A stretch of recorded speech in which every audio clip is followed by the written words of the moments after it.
ವರ್ಷಕ್ಕಿಂತ ತಡವಾಗಿ ರಾಜ್ಯಕ್ಕೆ ಮುಂಗಾರು ಎಂಟ್ರಿ ಆಗಿದೆ. ವಾಡಿಕೆಗಿಂತ ಈ ಬಾರಿ ಮಳೆ ಪ್ರಮಾಣ ಕಡಿಮೆಯಾಗಲಿದೆ. ಈ ಬಾರಿ ಮಳೆ ಕಡಿಮೆ ಆಗಲಿದೆ ಅಂತ ಹವಾಮಾನ ಇಲಾಖೆ ಸೂಚನೆ ಕೊಟ್ಟಿದೆ. ಪೂರ್ವ ಪೆಸಿಫಿಕ್ ಮಹಾಸಾಗರದಲ್ಲಿ ನೀರಿನ ಉಷ್ಣಾಂಶದಲ್ಲಿ ಏರಿಕೆಯಾಗಿದೆ.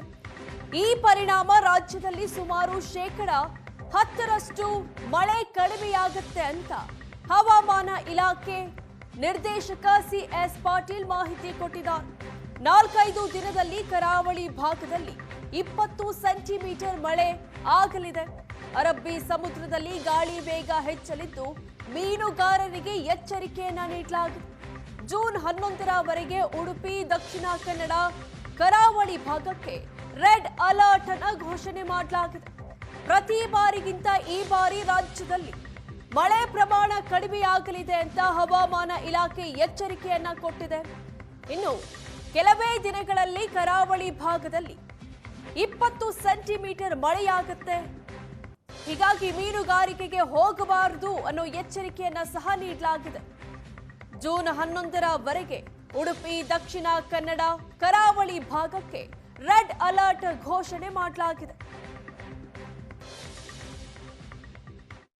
ಮಾನ್ಸೂನ್ ಎಂಟ್ರಿ ಆಗಿದೆ. ಹಾಗಿದ್ರೆ ನೈಋತ್ಯ ಮಾನ್ಸೂನ್ನ ಎಫೆಕ್ಟ್ ಹೇಗಿರಲಿದೆ ಈ ಬಾರಿ ಅನ್ನೋದ್ರ ಬಗ್ಗೆ ಮಾತನಾಡೋದಕ್ಕೆ ನಮ್ಮ ಜೊತೆಗೆ ಹವಾಮಾನ ಇಲಾಖೆಯ ತಜ್ಞರಾದಂತಹ ಡಾಕ್ಟರ್ ಸಿಎಸ್ ಪಾಟೀಲ್ ಅವರಿದ್ದಾರೆ. ಅವ್ರನ್ನ ಮಾತಾಡಿಸ್ತೀನಿ.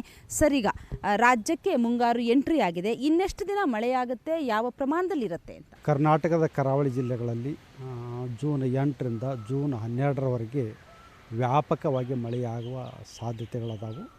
ಮತ್ತು ಉತ್ತರ ಕನ್ನಡ, ಉಡುಪಿ ಹಾಗೂ ದಕ್ಷಿಣ ಕನ್ನಡ ಜಿಲ್ಲೆಗಳ ಕೆಲವು ಕಡೆ ಅತಿ ಭಾರಿ ಹಾಗೂ ಅತ್ಯಂತ ಭಾರಿ ಮಳೆಯಾಗುವ ಸಾಧ್ಯತೆ ಇರುವುದರಿಂದ ಜೂನ್ 8, 9, 10ರಂದು ಈ ಜಿಲ್ಲೆಗಳಿಗೆ ರೆಡ್ ಅಲರ್ಟನ್ನು ಘೋಷಿಸಲಾಗಿದೆ.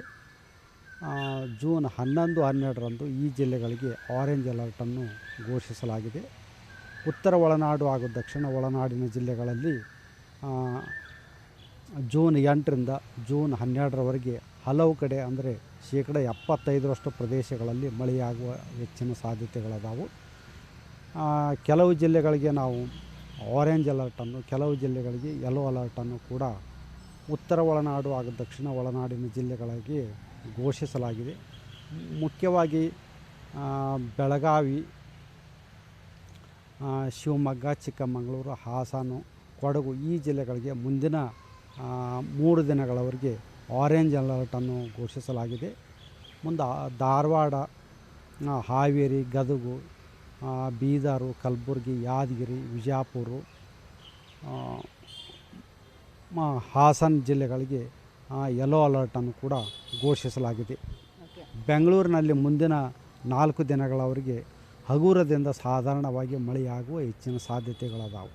ಅಂದರೆ ಬೆಂಗಳೂರಿಗೆ ಏನು ತುಂಬ ದೊಡ್ಡ ಮಟ್ಟದಲ್ಲಿ ಮಳೆಯಾಗುವಂಥದ್ದು ಅಥವಾ ತುಂಬ ತೀವ್ರವಾದಂಥ ಗಾಳಿ ಬೀಸುವಂಥದ್ದು, ಎಫೆಕ್ಟ್ ಆಗುವಂಥದ್ದು ಏನು ಸದ್ಯಕ್ಕೆ ಇಲ್ಲ.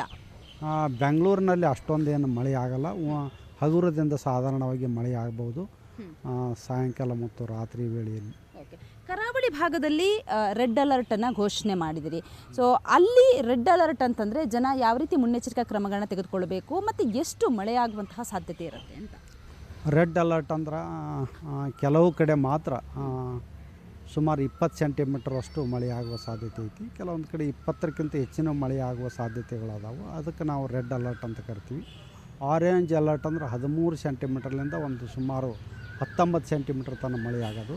ಯೆಲ್ಲೋ ಅಲರ್ಟ್ ಅಂದರೆ 7ರಿಂದ 12 ಸೆಂಟಿಮೀಟ್ರ್ ಮಳೆಯಾಗೋದಕ್ಕೆ ನಾವು ಯೆಲ್ಲೋ ಅಲರ್ಟ್ ಅಂತ ಕರಿತೀವಿ.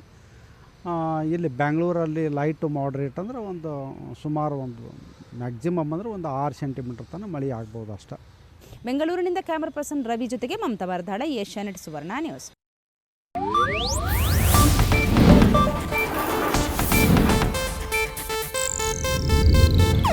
ಇದು ಏಷ್ಯಾನೆಟ್ ನ್ಯೂಸ್ ನೆಟ್ವರ್ಕ್ ಪ್ರಸ್ತುತಿ.